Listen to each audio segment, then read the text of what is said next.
What's up, Night Nation? Welcome to BKTV News. We have a great show for you today covering bullying, district boys basketball, wrestling, and the new game Elden Ring. All this on BKTV News.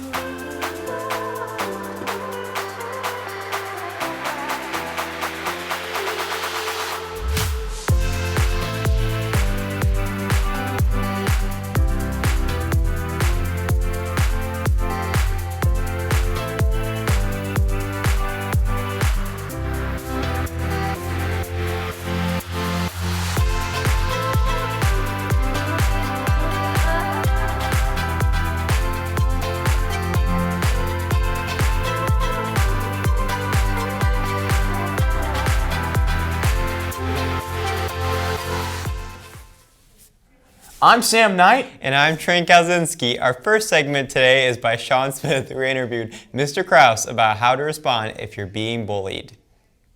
Hi, I'm Sean Smith, and this is BKTV. Today I'm with Ms. Krause, and we'll talk about how to defend yourself and ask some questions. Okay. You know, whether it's bullying or, perceived as bullying, or whether it's just conflict, that's never a good situation. So if a student is, not sure whether they're being bullied or they just feel like something is wrong, the best thing that they can do is talk with an adult, right? So you can respectfully ask a teacher, a staff member to go to the administrators, Dr. Lamons or Dr. Conley or Mr. Northern, and have a conversation with them. Because, whether it's bullying or whether it's conflict, you can definitely get help getting those issues resolved. Yeah, we could probably do that. Yes. The best thing you should do is just find an adult and say, look, I need some help here, right? If it's happening in class and you try and get the teacher's attention, you don't want to maybe draw too much attention yourself. Worst case scenario, if you feel unsafe, it's getting to a staff member's office, right? Getting the point. Yes, absolutely. That makes sense. Yep. Right? There are going to be times that you and I may not agree. It's not necessarily good that if I call you a name or you call me a name, but it happens. We're going to agree on something. Yeah. So, the best thing that I can do if somebody is doing something I don't like, not trying to harm me, not bullying me, but just doing something I don't like and there's conflict, as high schoolers, we want to try and, hey, please don't call me that name. Can you be? Yes, I know you wouldn't. But if it continues or anytime a student needs help, that's what adults are here for, to help. And ideally, if there's conflict going on, we could sit the students down together and help them mediate and have a talk about what's going on and how they could resolve that. Because that's ideally what we want to get to, is for individuals to be able to resolve conflict. In my mind, I think we want students at the high school level to be able to speak for themselves and kind of be an advocate for themselves and stand up and say, look, I don't like the way that you're treating me. You're not being respectful. If you don't like me, if we can't get along, we can at least agree to be, stay away from one another. And if that doesn't work, then you can always go to the next level, finding a staff member and say, hey, can you help me out here? I need to talk through this. Right? And we have lots of processes in place, whether it's working with a counselor or working with an administrator, or if it's a safety issue, me getting involved to make sure that students feel safe and are physically safe. Thank you, Ms. Krause, for helping me with this video. Another way to report boys is go to home. You gotta go home, guys. Yeah, we're just going home. Then click submit. Once that's taken care of, you wait. Yeah, you just gotta click on the night tip on the right. And then, this is what you see if you report any boys. Okay? Any boys, guys. Drugs, boys, school threats. It's all in there. Yeah. So, thank you for Ms. Krause for making this video. Thank you, Sean, and thank you, Mr. Krause, for that insightful information. On deck is Jace Dennison with coverage of district boys basketball. Let's check it out. The boys basketball team has officially finished up their season, getting knocked out by Festus in the district finals. I sat down with first-year head coach Garrett Callahan to recap the highs and lows of a great season. What obstacles have you had to overcome this season? We started off the year with a lot of injuries. It just felt like everyone kept getting hurt. And it took us a while to kind of get fully healthy. And then from there, we were playing pretty well in the early on in the season. And then we kind of hit a plateau, and that was more or less because of our schedule. I feel like we had a stretch where there was 4 straight games on the road with opponents that are really high-quality opponents, teams that have won a lot of games and a lot of tough places to play, like at Sykeston, at Festus, and at North County, at Central. And games like that are tough, and it was a hard road, hard stretch for us, and we've had to fight through that, and now we're going to the end of the year. Hopefully we can learn stuff from that, and we can play at the highest level. So what statistics or areas are you most proud of your team? That can be tough, I guess. I really like how our team fights. There's not been one game in that we've had this year where we've given up. There's not been one game where we just laid down and let the other team roll over us. We fight hard every single night, and I feel confident every night that we can show up and win. And that's a good feeling as a coach. And no, we haven't probably won as many games as we would like, but we're competing at a high level and playing at a high level every single game. I asked the same questions to a pair of seniors, point guard J.P. Rubel and small forward Ari Woodson, and received similar answers. This season, I'd have to say, the season started as just super fun for me. I mean, the Jamboree, I just ended swim. One practice straight to the Jamboree. We were just kind of a slow start, but we were just picking things up in practice. So I just have to say, beginning of the season, just grinding it out in practice, just trying to grow with these group of guys, get our chemistry together. That'd have to be my favorite moment of the season. Yeah, I mean, the beginning of the year was awesome. Coach Conley came in at his first year and just was like, hey, it's a new start.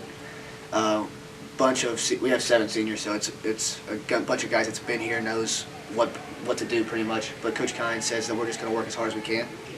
We're not as big as most Farmington teams have been, but I think we work extremely hard.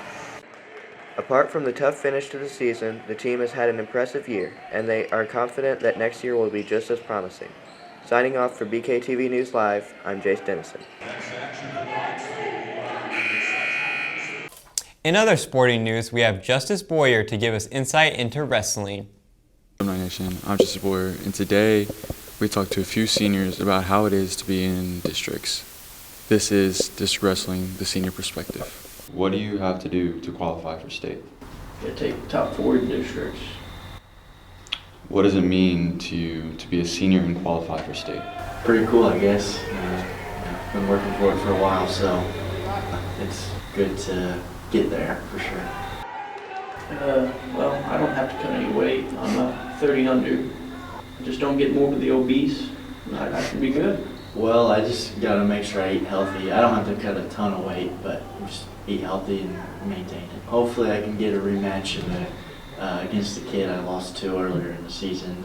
Hopefully in the semis. Where are they from? Washington. Well, I always like to listen to music before I go out and wrestle. Really, probably, I'd say rap or rock. This was filmed prior to our wrestlers leaving. Congratulations on the team for placing 6th in Class 3.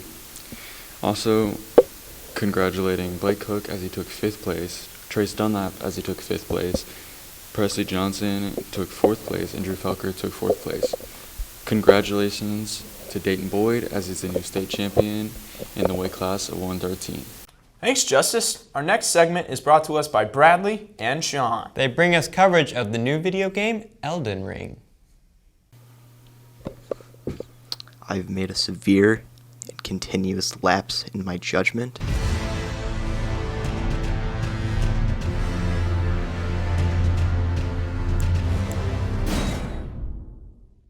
From Software just released their newest game, Elden Ring. From Software is known for making the Dark Souls series of games, which is one of my favorite game series of all time. Elden Ring may not be set in the same universe, but it shares a lot of similar characteristics with the Dark Souls games. To start off, let's talk about the graphics. I have a pretty low-end PC in terms of the specifications on it, and I had to play the game on low, but even then, everything looked absolutely amazing.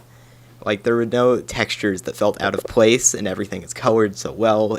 Elden Ring's world is enormous. I've beaten the game, and I'm like 70 hours into the game, and I've barely even explored anything outside of the main story's path.